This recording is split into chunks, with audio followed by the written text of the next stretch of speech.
दोस्तों सबसे पहले तो मुंबई की सड़कों पर धूल खाती इस जबरदस्त कार को देखिए। इस कार की फ्यूचरिस्टिक डिजाइन हम सभी को अट्रैक्ट करती है। आपको जानकर हैरानी होगी कि कबाड़ बन चुकी इस कार की कीमत एक समय पर 2 करोड़ रुपए हुआ करती थी। इस कार को दिलीप छाबरिया ने बनाया था, जो भारत के टॉप कार डिजाइनर कहे जाते हैं, लेकिन फिलहाल वो अपनी लाइफ जेल के सलाखों के पीछे काट रहे हैं।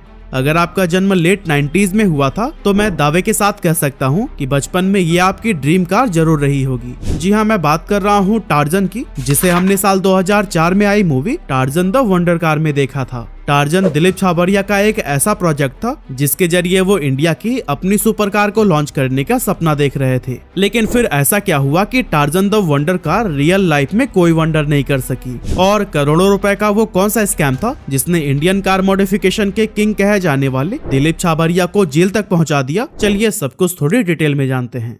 तो दोस्तों हमारी कहानी शुरू होती है 1983 से, जब दिलीप छाबरिया के हाथ एक कार मैगजीन लगती है। इसमें छपी एक एडवर्टीजमेंट को देखकर वो कार डिजाइनर बनने का फैसला ले लेते हैं। उसी साल वो डिजाइनिंग की डिग्री लेने के लिए कैलिफोर्निया के art centre college of design चले जाते हैं, और अपनी ग्रेजुएशन कंप्लीट करने के बाद दिलीप कुछ समय तक जनरल मोटर्स में काम करते हैं और फिर भारत आकर अपनी खुद की कंपनी डीसी डिजाइन्स की शुरुआत कर देते हैं।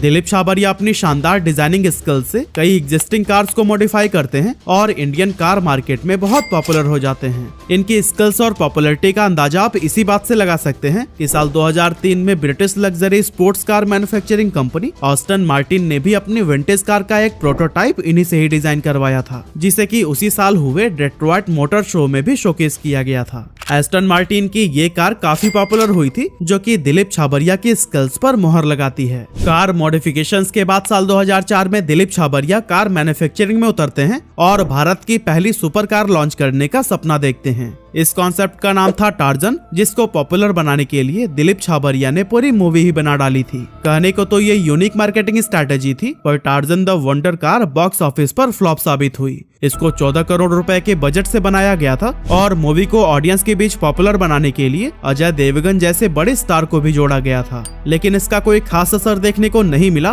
और बॉक्स ऑफिस पर यह मूवी महज 6.2 करोड़ की ही कमाई कर पाई।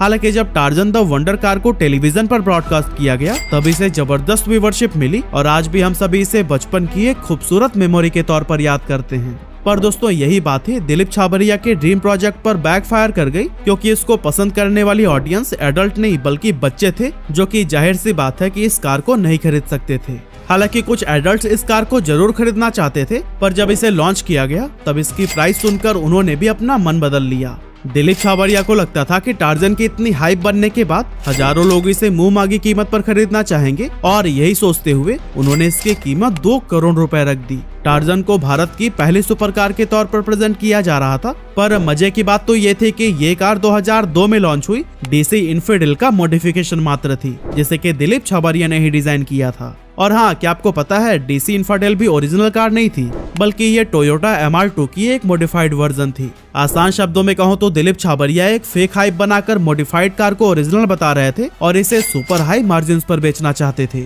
2 करोड़ की कीमत उस टाइम की टॉप सुपर कार से भी ज्यादा थी और टार्जन इस कीमत को कहीं से भी जस्टिफाई नहीं करती थी। नतीजा ये हुआ कि लॉन्च के काफी समय बाद तक उनकी एक भी कार नहीं बिकी, जिसके बाद से उन्हें इसे 80% का डिस्काउंट देकर 55 लाख में लिस्ट करना पड़ गया। मगर इतने हैवी डिस्काउंट के बावजूद वो सिर्फ एक कार ही बेच पाए, और वो एक कार भी पिछले 20 सालों में 6 ऑनर्स बदल चुकी है। आखिरकार इसके 6th ऑनर ने इसे आगे बेचने की बजाय मुंबई की सड़कों पर धूल खाने के लिए छोड़ दिया, और इंडिया की पहली सुपर कार का सपना देख रही टार्जन आज गुमनाम पड़ी हुई है। अब torsion the wonder car television पर तो सुपरहिट साबित हुई, पर इस मूवी में भी एक बड़ा स्कैम सामने आया। एक्चुअली इस मूवी की पूरी स्क्रिप्ट 1983 में आई हॉलीवुड मूवी क्रिस्टीन की कॉपी थी, और इसे बस थोड़ा बहुत बॉलीवुड तड़का डालकर रिलीज कर दिया गया था।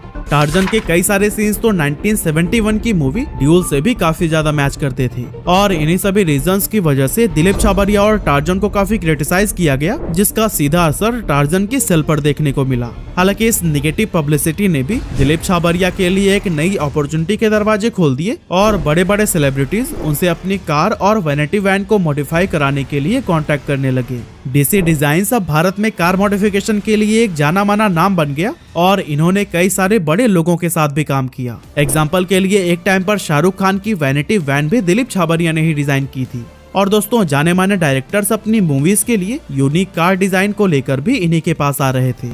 अब दोस्तों कार डिजाइन करना और उसको मैन्युफैक्चर करना दो अलग अलग चीजें होती हैं और जरूरी नहीं है कि किसी एक इंसान के अंदर ही इन दोनों चीजों में एक्सपर्टाइज मौजूद हो। पर दोस्तों दिलीप छाबरिया इस बात को समझने के लिए तैयार ही नहीं थे और दोस्तों डीसी अवंती उनकी इसी जिद का बाई प्रोडक्ट थी।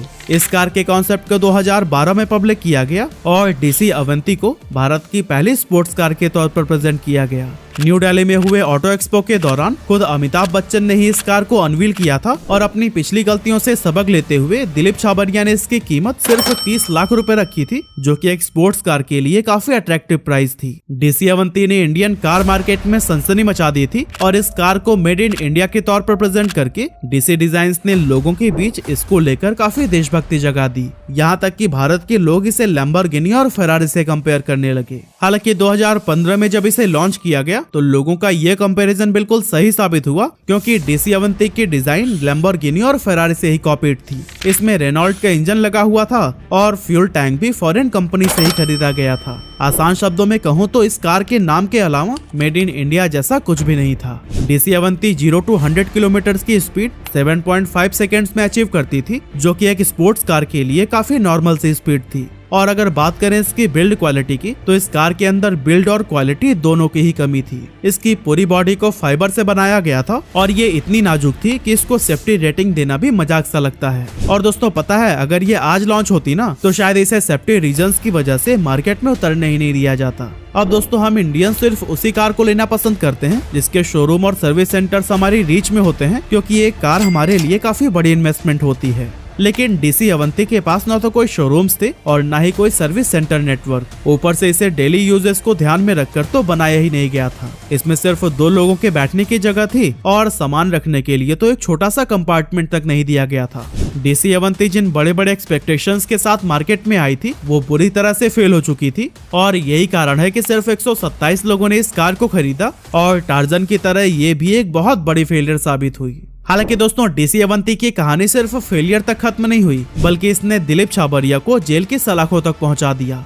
इस कार की न के बराबर सेल्स और इसके मैन्युफैक्चरिंग में हुए बेशुमार पैसों को रिकवर करने के लिए दिलीप छाबरिया ने एक ऐसे स्कैम को अंजाम दिया जिसे सुनने के बाद आपको अपने कानों पर विश्वास नहीं होगा। अब ये कहानी तब शुरू हुई जब तमिलनाडु में रहने वाले एक आदमी की DC Avanti car traffic rule तोड़ने के इल्जाम में पुलिस की भीड़ चढ़ गई। जब पुलिस ने इस कार का चालान बनाने के लिए इसको चेक किया तो उन्हें पता चला कि सेम इंजन और चेजिस नंबर की कार हरियाणा में भी रजिस्टर्ड है। इस कार के ऑनर ने तो डीसी अवंती तमिलनाडु में ही खरीदी थी और हरियाणा तो वो कभी गया भी नहीं था। और इस इंसिडेंट को लेकर उस इंसान और तमिलनाडु पुलिस ने दिलीप छाबरिया से कांटेक्ट करने की ट्राई की, लेकिन सामने से कोई जवाब नहीं आया।